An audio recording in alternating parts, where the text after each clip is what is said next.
Bwana, hii ni sehemu yetu ya pili ambapo tuna jamaa sasa upo hospitalini akiwa anawaza ile tukio ambalo limepita katika season ya kwanza la kutaka kupigwa risasi ama kalio, lakini bahati nzuri akapigwa mapafu. Na hiyo ilikuwa ni intermission. Movie yetu ipo chini ya udhamini mkali wa Universal. Jamaa anaitwa Diamond Platinum, tunaona yupo hospitalini sasa akiwa anawaza ile tukio ambapo jinsi gani kapona pona. Daktari anamfuata anamwambia, bwana sasa hivi upo poa kabisa, usiwaze. Sasa hivi mshukuru tu Mungu na vipimo hivi hapo umepona kabisa, haina shida. Jamaa akamshukuru sana daktari na baada hapo akamshukuru sana Mungu wake aliye juu kwa sababu kupigwa risasi afu unapona sio poa. Siku tatu baadaye tunaona jamaa sasa yupo katika mihangaiko yake ya kawaida kwa sababu aliamua kuacha rasmi ujambazi na kurudi katika maisha yake ya kuuza genge, na tunaona kama kawaida anahangaikia usafiri nini na kuendelea na maisha ya kawaida. Hapa ni Dar es Salaam sasa. Jamaa akiacha mbali genge anahangaika na kazi pia mbalimbali za kusukuma vitu na kadhalika. Na huyu ni bosi wake. Anamsema sana endapo anachelewesha mzigo na kumpa hela ndogo sana. Lakini jamaa baada ya yote akishapata hiyo hela, I say dakika chache baadaye tunaona majirani wakiwa wanamchungulia.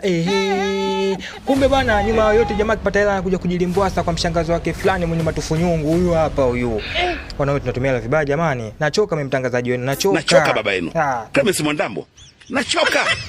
Tukutane sehemu ya 3.